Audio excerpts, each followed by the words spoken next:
Bonjour à toi, cher spectateur. Sang-froid ou Cold Pursuit de Hans-Peter Molland.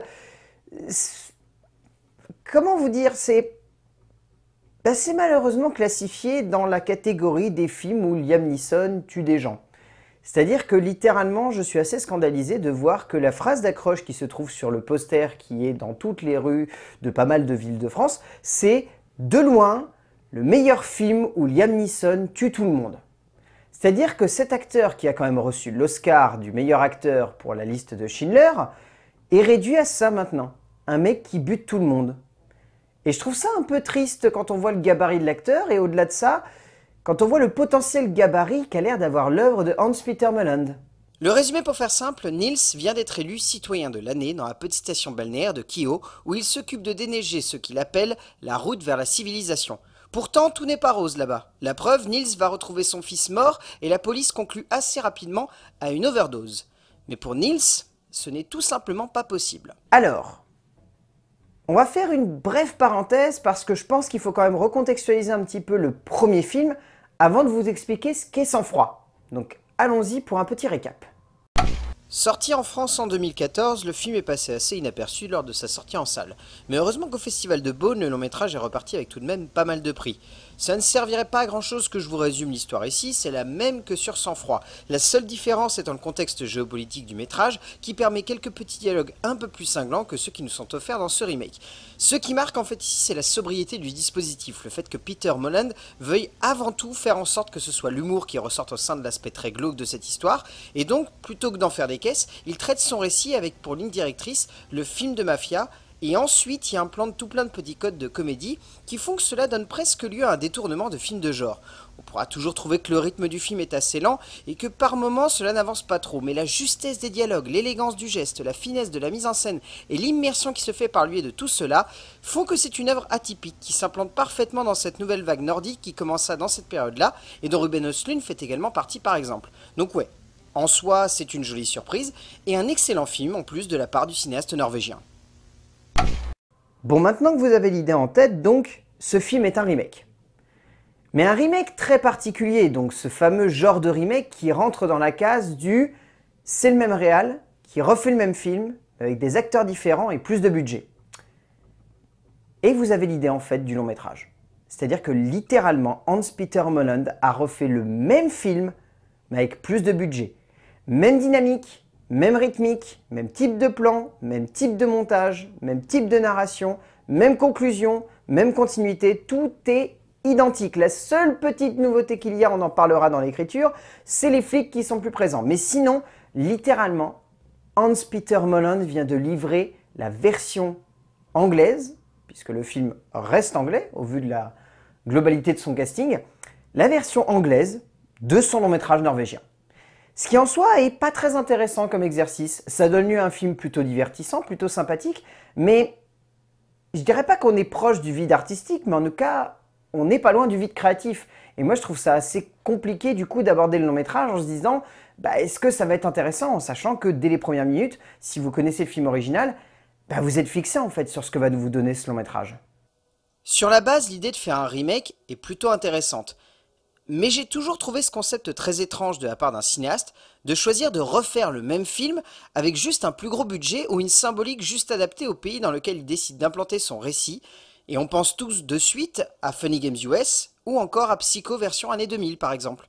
Hans-Peter Molland a donc eu cette idée assez étrange, celle de refaire son film de 2014 avec des acteurs et un contexte différent, ce qui donne lieu à cet objet pas forcément toujours réussi, mais où l'âme du cinéaste est toujours présente. Et l'idée de base tient plutôt bien la route, même si ici, cela reste très en surface et par moments, cela est limite proche du copier-coller artistique et c'est pas toujours très élégant à voir. En termes d'écriture, donc c'est basé sur le scénario original de Kim Foots Åkesson et c'est donc écrit par Frank Baldwin.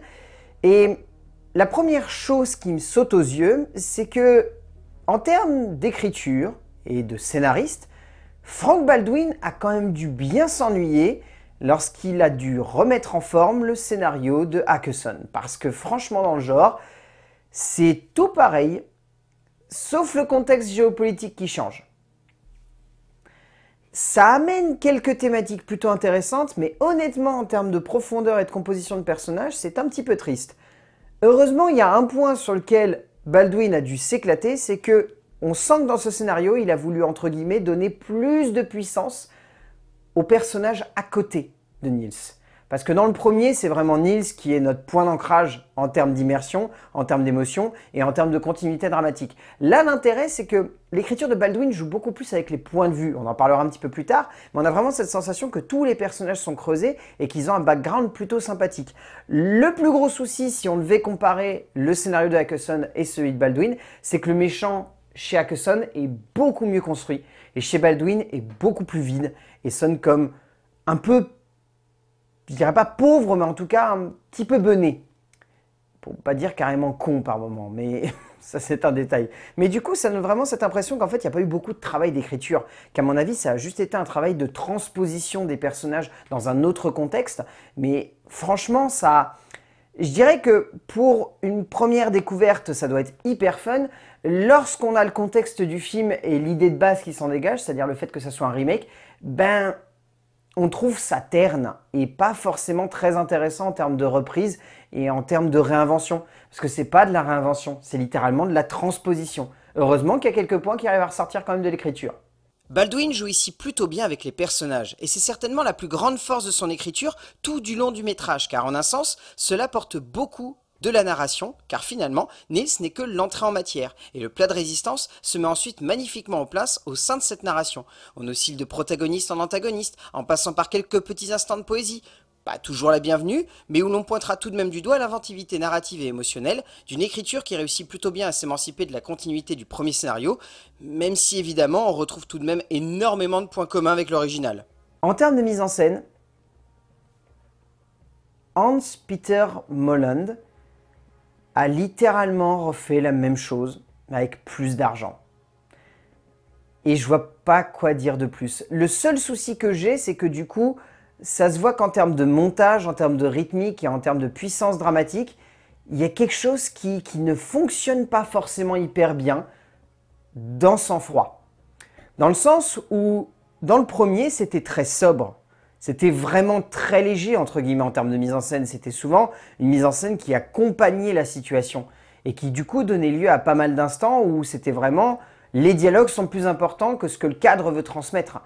Et là, c'est l'inverse. C'est à vouloir trop en faire, à vouloir mettre plein d'effets, à vouloir mettre plein de choses comme ça. Ben, on en parlera après, mais l'humour sonne moins bien. Et au-delà du fait que l'humour sonne moins bien, c'est que ça devient vraiment un film d'action.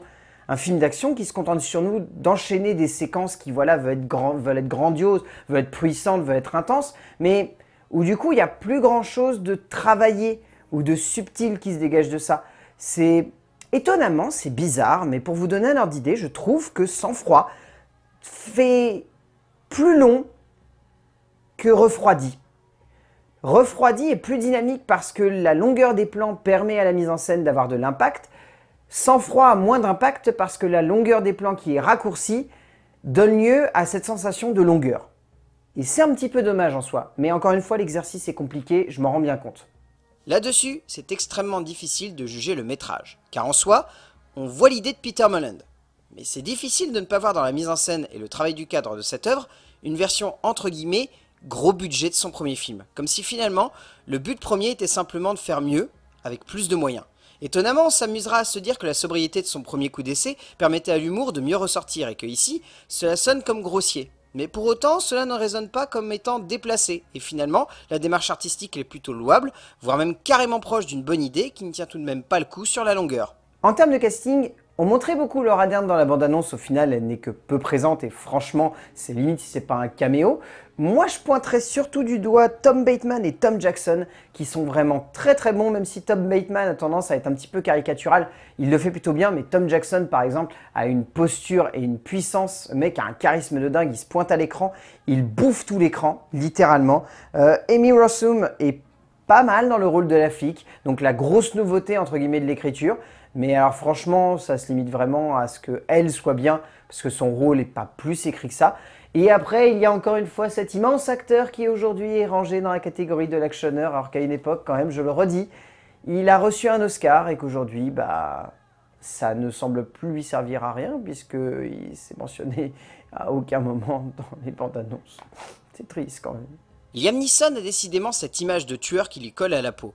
Mais ici, il joue assez bien le psychopathe latent qui décide de passer à l'action quand celle-ci est nécessaire. Et franchement, c'est peut-être son rôle le plus crédible dans le genre. Au bout du compte, Sang-Froid, disons que si vous n'avez pas vu Refroidi, allez-y, c'est vraiment bien.